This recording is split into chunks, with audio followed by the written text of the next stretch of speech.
Hello everyone, and welcome back to the Medicine Path, where we explore the intersection between modern medicine and ancient wisdom. I am Moncho, a registered nurse, licensed massage therapist, Reiki master, and shamanic practitioner trained in the traditions of the Q'ero people of Peru through Stephanie Moore of the Four Winds Society. Today is Ancient Wisdom Thursday, and we're exploring one of the most powerful teachings I've ever encountered.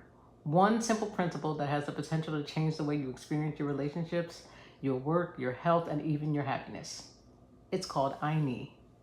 Have you ever noticed that some people seem to move through life constantly struggling, while others seem to receive exactly what they need just at the right time?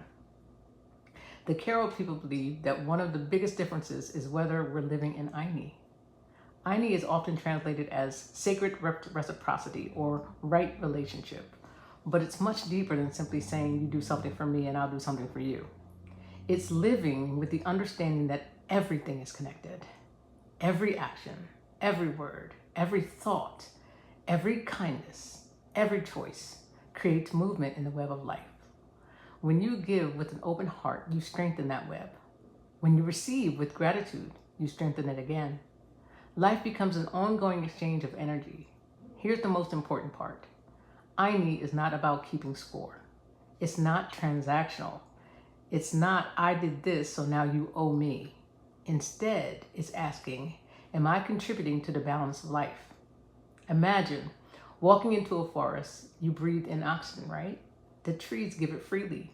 In return, you breathe out carbon dioxide that the trees need. Neither one is keeping score. They're simply participating in a relationship that allows both to thrive. That's Ayni.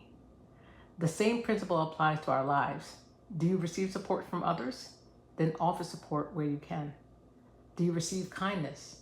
Pass kindness on. Has life blessed you with wisdom? Share it. Not because you're obligated, but because keeping energy flowing creates harmony. One of my teachers explained it this way.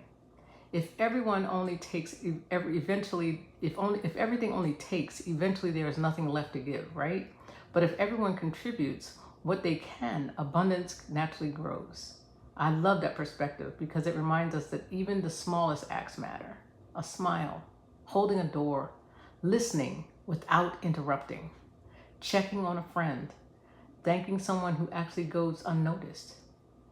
These aren't small things. These are acts of Ayni. Modern research even supports this ancient wisdom. Studies have found that practicing gratitude, generosity, and meaningful social connection can improve emotional well-being and reduce stress and strengthen our sense of purpose. Ancient traditions understood something science is continuing to explore. Healthy relationships don't just nourish our communities, they nourish us. So today, I want to leave you with one question. Where in your life could you bring a little more Ayni? Maybe your family, maybe it's with your friends, maybe it's at work, maybe it's with nature, or maybe it's with yourself, because receiving rest, compassion, and healing is also part of the sacred reciprocity. You cannot pour endlessly from an empty cup. Thank you so much for joining me today on Ancient Wisdom Thursday here on the Medicine Path. If this message resonated with you, I'd love to hear your thoughts in the comments. What does sacred reciprocity mean to you? Until next time, take good care of yourself, care for one another, and remember that healing often happens when we honor both modern medicine and ancient wisdom. I'll see you next time here on the Medicine Path.